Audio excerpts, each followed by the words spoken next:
Cary Grant and Randolph Scott. Cary Grant and Randolph Scott weren't just Hollywood's most dashing bachelors. They were roommates for over a decade, sharing a lavish Malibu estate known as Bachelor Hall from the early 1930s to the mid-40s. Magazine spreads painted them as the ultimate playboys, fencing in the garden, lounging by the pool, and hosting glamorous soirees. But behind the perfectly staged images, whispers swirled. Were they truly just friends, or was their bond something deeper? In an era when being openly gay could end a career, the studio system carefully managed stars' public lives. Grant married 5 times, beginning with actress Virginia Cherrill in 1934, though the union lasted barely a year. Scott also had brief marriages, but some speculate that these relationships were more about appearances than passion. Designer Richard Blackwell later claimed the two were deeply, madly in love, while biographer Bill Royce alleged Grant once confided that Scott was his first great love. No definitive proof exists, but the speculation has never faded. Whether they were star-crossed lovers or simply lifelong friends, their bond endured long after the cameras stopped rolling. Marlene Dietrich and Mercedes de Acosta. Hollywood in the 1930s was a world of dazzling lights and dark secrets. Marlene Dietrich, the sultry screen siren, played the ultimate femme fatale on film, but off-screen, she was just as enigmatic. Enter Mercedes de Acosta, a playwright with a reputation for romancing some of the most famous women of the era, including Greta Garbo and Isadora Duncan. But her bond with Dietrich? That one left behind whispers and letters that still spark debate. Their correspondence, often laced with coded language, suggests a connection deeper than friendship. One letter reportedly included the words, "Mon grand amour," a phrase of unmistakable intimacy. While some historians argue this was simply Dietrich's flair for dramatic affection, others believe it hints at a hidden romance. Hollywood's rigid morality clauses meant that any public acknowledgement of such a relationship could have ended Dietrich's career. She played by the industry's rules, at least in public. De Acosta, however, lived boldly. She dressed in tailored suits, openly moved in lesbian social circles, and never hid who she was. But that defiance came at a cost. When she published her memoir, Here Lies the Heart, in 1960 she hinted at her past relationships with famous women, without naming names. The implications were clear enough. Garbo distanced herself significantly, and Dietrich? She remained silent, preserving the illusion of mere friendship. Despite the secrecy, their connection endured. Even as De Acosta faced financial hardship later in life, she refused to destroy the letters she had received. "I would not have had the heart or courage to have burned these letters," she once confessed. Whether their relationship was a passionate affair or an intensely affectionate friendship remains a mystery, but in an era when love had to be hidden, they left behind traces that still ignite speculation today. Tyrone Power and Cesar Romero. Hollywood in the 1940s was a world of dazzling premieres and carefully crafted illusions, where friendships sometimes masked something deeper. Tyrone Power and Cesar Romero were two of the era's most charming leading men, inseparable, always in each other's orbit, and the subject of whispers that never quite faded. Power, the swashbuckling star of The Mark of Zorro and Blood and Sand, was every bit the matinee idol, with 3 high-profile marriages and a string of glamorous affairs. But behind the scenes, rumors of his bisexuality persisted, with biographer Hector Arce later documenting relationships with men, though Power himself never confirmed them. Romero, the debonair bachelor known for his quick wit and later his turn as the Joker in Batman, never married and was privately open about his attraction to men. The two were neighbors, frequent travel companions, and nearly inseparable at Hollywood gatherings. Some say their bond was simply a deep friendship, while others have speculated there was more beneath the surface. When Power died suddenly of a heart attack in the late 1950s, Romero was devastated, calling it one of the most painful losses of his life. Over the years, Romero admitted to romances with several leading men, though he never named Power directly. He always maintained that Power loved the ladies, yet behind closed doors, stories swirled of their closeness, their late-night conversations, and the kind of loyalty that went beyond mere friendship. Did they carefully guard a love that defied the rigid Hollywood mold, or were they simply two men who found solace in each other's company? The truth remains elusive, but their bond, whatever its nature, left an imprint on Hollywood history that refuses to fade. Anthony Perkins and Tab Hunter. Hollywood in the 1950s was a world of dazzling premieres and glossy magazine covers, but beneath the surface it was a place of strict image control. For Anthony Perkins and Tab Hunter, two of the era's most sought-after leading men, that meant keeping their love a secret. In public, they were just two handsome bachelors, often seen at industry parties, laughing with co-stars. Behind closed doors, it was a different story. Hunter later revealed that their first meeting was electric, one of those moments that changes everything. They clicked instantly, but in an era when studios meticulously crafted every star's public persona, there was no room for a relationship that didn't fit the mold. While Warner Brothers largely turned a blind eye to Hunter's private life, Paramount had different expectations for Perkins. Some accounts suggest he was warned to keep his image clean, though no official records confirm a direct order to stay away from Hunter. Still, the fear of exposure was real. Their relationship unfolded in stolen moments. Secret rendezvous at private beach houses, hushed conversations away from prying eyes. But the pressure mounted. When Perkins landed the lead role in Fear Strikes Out, a part Hunter had reportedly been interested in, it created tension. Their careers were on the line and Hollywood was unforgiving. The strain eventually pulled them apart. Perkins, deeply afraid of being outed, sought therapy in an attempt to suppress his feelings, a painful reality for many in that era. Years later, when Hunter visited Perkins on set in the 1970s, the past still lingered between them, though they never spoke about it. Perkins would go on to marry photographer Berinthia Berenson, a move some have speculated was more about survival than love, though only he knew the truth.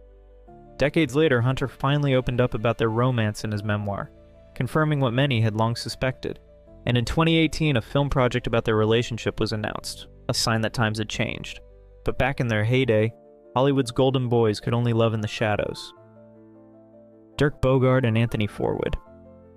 Dirk Bogarde had the kind of on-screen presence that made audiences swoon, but off-screen, his most enduring relationship was with Anthony Forwood, his so-called manager. Forwood had once been married to actress Glynis Johns, but after their divorce in the early 1950s, he moved in with Bogarde, and the two remained inseparable for nearly 4 decades. Officially, they were professional partners, nothing more, but those who knew them whispered otherwise. Bogarde, fiercely private, dodged questions about his personal life. When pressed, he'd offer cryptic remarks like, "If you've got your wits about you, you'll know who I am." Meanwhile, Hollywood was relentless in its expectations. Studios often nudged stars into marriages of convenience, and some speculate that Bogarde's refusal to play along cost him a lucrative contract with MGM. Instead, he pivoted to European cinema, where he found more creative freedom and perhaps a little more personal space. Their life together was one of quiet devotion. They shared homes in London and later in the French countryside, far from prying eyes. When Forwood fell ill with liver cancer, Bogarde cared for him until his passing in 1988. The experience left its mark. He became an advocate for voluntary euthanasia, a cause he linked to his time as a World War II medic.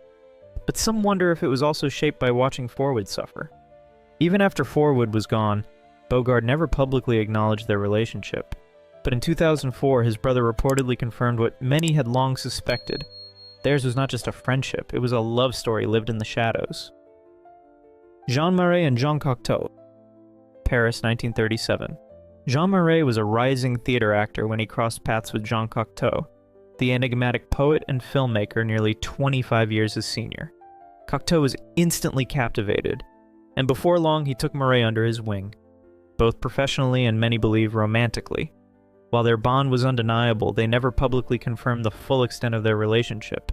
Some say Cocteau shaped Marais into a star, casting him in films like Beauty and the Beast and Orpheus, while Marais, in turn, became Cocteau's muse, his living masterpiece. But Hollywood had strict rules, and Marais played along, occasionally stepping out with actresses like Marie Dea to maintain appearances. Still, those closest to them knew the truth. When Cocteau passed in 1963, Marais was devastated, later writing, "Jean, I'm not weeping. I will die, because from now on, I will only pretend to be alive." Whether they were lovers, soulmates, or something in between, one thing is certain. Their connection defied convention and left an indelible mark on cinema. Jean Arthur and Mary Martin. Jean Arthur was Hollywood's great disappearing act. On screen, she was sharp as a knife, but off camera, a ghost. No premieres, no interviews, no red carpets. Yet one person always seemed to be by her side, Mary Martin. The Broadway star wasn't just a friend. She was Arthur's shadow, her constant companion in a town where secrets were currency. Both women shunned Hollywood's relentless social circuit, choosing quiet nights together over glittering galas. That secrecy only fueled speculation. Were they just kindred spirits, or was there something deeper? Arthur's only marriage, a blink-and-you-miss-it union with producer Frank Ross in the early 1930s, ended in divorce, and she never remarried. Martin, meanwhile, was wed to Richard Halliday, a man often described as more business partner than husband. Biographer David Kaufman even suggested Halliday acted as Martin's gay straight cover, a theory that only intensified whispers about her relationship with Arthur. The two were inseparable for decades. Some even noted their striking resemblance, with rumors swirling that Martin deliberately styled herself after Arthur. But in an era when being openly queer could end a career, neither woman addressed the speculation. Arthur, famously private, once stated in a 1975 interview that sex was something she could live without. Some took this as a sign of asexuality, others as a carefully worded dodge. Martin, just as elusive, never clarified her own stance. Then came the accident. In 1982, Martin and Arthur were in a car with actress Janet Gaynor when a drunk driver struck them. Gaynor sustained severe injuries and later died from complications in 1984. The tragedy only deepened the mystery. Martin and Arthur had been together that night, just as they had been for years. Their relationship remains an enigma. Were they simply two fiercely private women who found solace in each other's company? Or was their friendship a carefully constructed shield against a world that wouldn't accept them? The truth may never be known, but one thing is certain. Jean Arthur and Mary Martin shared a bond that defied easy explanation. Danny Kaye and Laurence Olivier. Laurence Olivier, the towering Shakespearean icon, and Danny Kaye, the Quicksilver comedian, seemed like an unlikely duo. Yet Hollywood insiders whispered that their bond ran far deeper than friendship. Olivier, despite his tempestuous marriage to Vivien Leigh, was no stranger to speculation about his private life. And Kaye, his flamboyant charm and magnetic presence only fueled the fire. Biographer Donald Spoto claimed their connection wasn't just close, it was romantic. He suggested their relationship spanned years, though Olivier's son, Tarquin, dismissed the notion outright. Still, the two men were inseparable, sharing hotel suites, traveling together, and engaging in hushed conversations that left Hollywood buzzing. Some suggest Leigh herself suspected there was more to their friendship than met the eye. And Joan Plowright, Olivier's future wife, once made a cryptic remark about Kaye's deep attachment to the actor, hinting at something beyond camaraderie. But was it love or just the kind of intense friendship that defied easy labels? Neither Olivier nor Kaye ever addressed the rumors, leaving a trail of conflicting testimonies. Olivier's authorized biographer, Terry Coleman, dismissed the affair as unfounded. Producer Perry Lafferty, who worked closely with Kaye, insisted he never saw any evidence that Kaye was anything but straight, and Kaye's final girlfriend, Marlene Sorosky, recalled him flatly denying any such experiences. Yet Hollywood never lets a tantalizing mystery die. Whether their relationship was a deep platonic bond or something more remains one of the Golden Age's most enduring enigmas, one that lingers in whispers, waiting for the next generation to decide what they believe. Montgomery Clift and Jack Larson. Montgomery Clift and Jack Larson were the kind of Hollywood duo that made people wonder. To the public, they were just close friends. But behind the scenes, some suspect their bond ran much deeper. Clift, one of the most magnetic actors of the 20th century, lived under the constant pressure of studio-crafted perfection. His brooding, tortured persona made him a box office sensation, but off-screen, his personal life was far more complicated. Hollywood in the 1950s was no place for an actor to live openly, and Clift knew it. Biographers suggest he faced threats of exposure, forcing him to change his phone number multiple times to avoid blackmailers. Larson, best known as the wide-eyed Jimmy Olsen in Adventures of Superman, was one of Clift's most steadfast companions. While they never publicly confirmed a romantic relationship, those in their inner circle whispered about an unspoken love. Some accounts claim Clift carried a letter from playwright Thornton Wilder that read, "There is a bridge between life and death, and that bridge is love." Whether or not the letter truly existed, the sentiment seemed to define their connection. After Clift's devastating car accident in 1956, his life took a dark turn.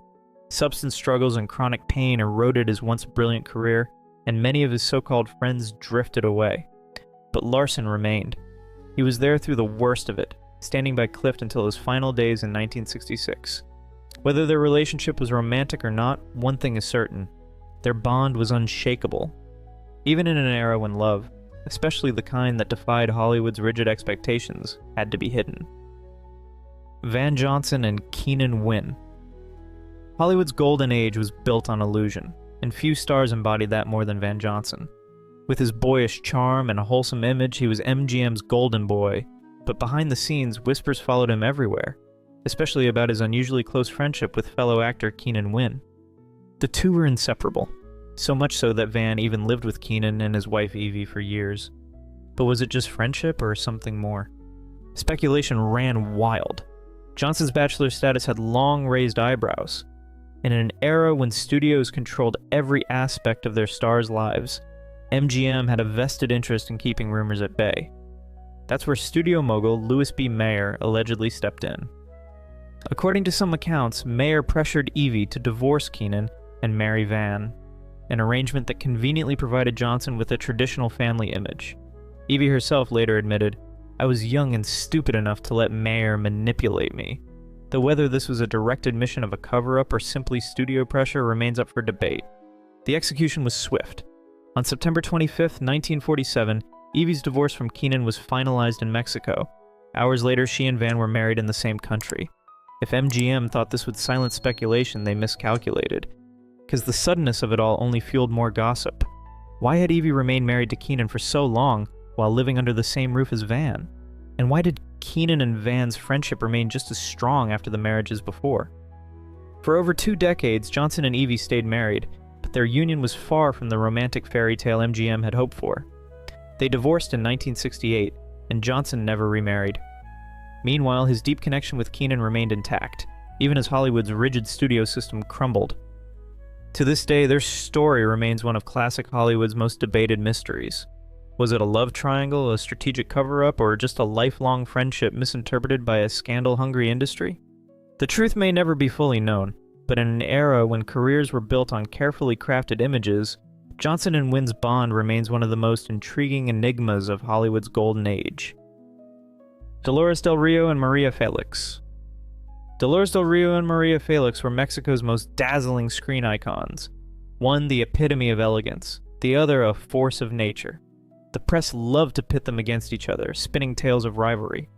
But behind the scenes, their relationship was far more intriguing. When they starred together in La Cucaracha in the late 1950s, the tabloids braced for fireworks. Instead, the two women carried themselves with grace, dismissing any talk of competition.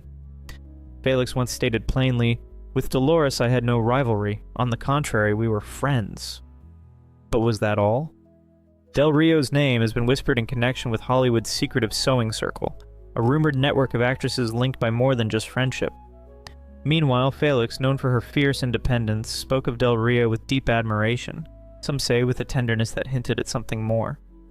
Whether they were simply kindred spirits or shared a hidden romance remains a mystery, but their undeniable bond left an indelible mark on Latin American cinema. Rita Hayworth and Glenn Ford. 1946. The Gilda set smolders with tension, not just on screen, but off. Rita Hayworth, draped in that unforgettable black satin gown, shares a glance with Glenn Ford. Their chemistry was undeniable, but what the cameras didn't catch was the whispered speculation behind the scenes. Officially, they were just friends, but Hollywood insiders weren't so sure. Rumors swirled that their connection ran deeper, a secret romance hidden beneath studio-mandated facades. Columbia Pictures' notorious boss, Harry Cohn, was known for keeping a tight grip on his stars' personal lives. Some claim he kept an especially close watch on Hayworth, wary of any relationships that could disrupt her image as Hollywood's ultimate femme fatale. Whether he truly spied on her and Ford is up for debate, but one thing is certain: Cohn didn't approve of anything that threatened his control. Hayworth's love life was a storm of high-profile marriages and heartbreaks, yet Ford remained a quiet, unwavering presence. Even as she moved from one husband to another, their bond never wavered. When her health declined, Ford was one of the few who stayed by her side, and when she passed in 1987, he served as a pallbearer, telling friends he had lost his best friend. But the most tantalizing clue surfaced years later. After Ford's passing in 2006, a collection of letters from Hayworth was reportedly found among his belongings. The contents remain private, but their mere existence suggests something more than friendship. A love story carefully concealed beneath Hollywood's golden veneer. Ramon Navarro and Arthur Benjamin. Ramon Navarro had the smoldering looks of a matinee idol in the charm to match, but Hollywood's golden glow masked the shadows he lived in. In the 1920s and 30s, he was MGM's answer to Rudolph Valentino, a heartthrob draped in mystery. But while Valentino's love life was an open spectacle, Navarro had to keep his desires locked away. Hollywood's morality clauses were ruthless, and for a devout Catholic like Navarro, the stakes were even higher. Among the names whispered in connection to him was Arthur Benjamin, a gifted composer. The two shared a close friendship, but some biographers speculate there may have been something deeper between them. While no definitive proof of romance exists, their bond was undeniable. Letters between them were affectionate, though not explicitly coded, as some rumors suggest. Whether they were lovers or simply kindred spirits, their connection was one Navarro guarded fiercely. By the mid-1930s, the tides of Hollywood had shifted. MGM chose not to renew Navarro's contract in 1935, officially citing declining box office numbers. But some suspected other factors were at play. His refusal to enter a studio-arranged marriage, his unwillingness to conform to the image they wanted. Without MGM's backing, his career faltered, leaving him increasingly isolated. Then came the tragedy. On October 30th, 1968, Navarro was found dead in his Los Angeles home. His life taken in a brutal crime that tabloids wasted no time sensationalizing. The headlines fixated on scandal, but beneath the lurid speculation was a man who had spent decades navigating a world that refused to let him be himself.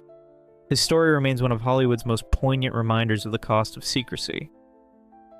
Claudette Colbert and Verna Hull. Claudette Colbert, the queen of sophisticated comedies, was always impeccably poised, both on screen and off. But one constant in her life raised eyebrows: Verna Hull, a wealthy socialite who was more than just a fixture at Colbert's side. They traveled the world together, appeared at Hollywood's most exclusive events, and even maintained residence in the same city. To outsiders, they were simply devoted friends. But behind the scenes, whispers suggested something more. Hollywood in the 1930s and 40s was a place where even a hint of queerness could end a career, and Colbert was a master of control. She deflected personal questions with charm and rarely let anyone peek behind the curtain, yet those in her inner circle noted the depth of her connection with Hull. Some claim letters between them hinted at an emotional intimacy that went beyond mere friendship, though no confirmed correspondence has surfaced publicly. Then came the fracture. When Colbert's husband, Dr. Joel Pressman, fell gravely ill, tensions between Hull and Colbert reportedly escalated. One unverified story claims Hull made a chilling remark, that Pressman might rather take Colbert's life than die alone. Whether true or simply Hollywood gossip, it marked the end of their bond. Colbert cut Hull out of her life completely, and they never reconciled. Decades later, Colbert's will reignited speculation. She left her entire estate to Helen O'Hagan, a woman she had grown close to in her later years, with instructions that suggested an unusually deep connection. While Colbert never publicly acknowledged romantic relationships with women, her story remains one of Hollywood's many untold love tales, one that lingers in the shadows of an era that demanded silence. Raymond Burr and Robert Benavides. Raymond Burr was a master of deception, on screen as the brilliant Perry Mason, and off screen as a man guarding a secret love. To the world, he was a towering Hollywood bachelor, weaving tales of tragic marriages and lost children. But behind the carefully crafted illusion stood Robert Benavides, his true partner in life. Benavides, a producer, met Burr in the late 1950s, and their bond deepened into something far more than friendship. Yet in an era when leading men were expected to embody the perfect heterosexual ideal, Burr knew he had to maintain a facade. He spun a narrative of past wives and a son who had died young, stories that, decades later, were revealed to be entirely fabricated. Despite the secrecy, Burr and Benavides built a private world together. They co-owned an orchid nursery, founded a vineyard, and even retreated to a sprawling ranch in Fiji. Hollywood insiders whispered about the truth, but publicly Benavides was always just the business partner. Even in Burr's final days in 1993, the illusion remained intact. Benavides was by his side, holding his hand, but when the will was read, leaving everything to him, distant relatives contested the estate, perhaps shocked by what had been hidden in plain sight for so long. Today, the vineyard they once nurtured still hosts weddings, including same-sex ceremonies, a quiet nod to the love they had to keep in the shadows. And Benavides, now in his 90s, has finally spoken openly about their life together, no longer bound by the secrecy that once defined their love. If you've enjoyed this video, please leave a like and comment. Also consider subscribing and hitting the notification bell to get notified of our new videos each week. Thanks for watching.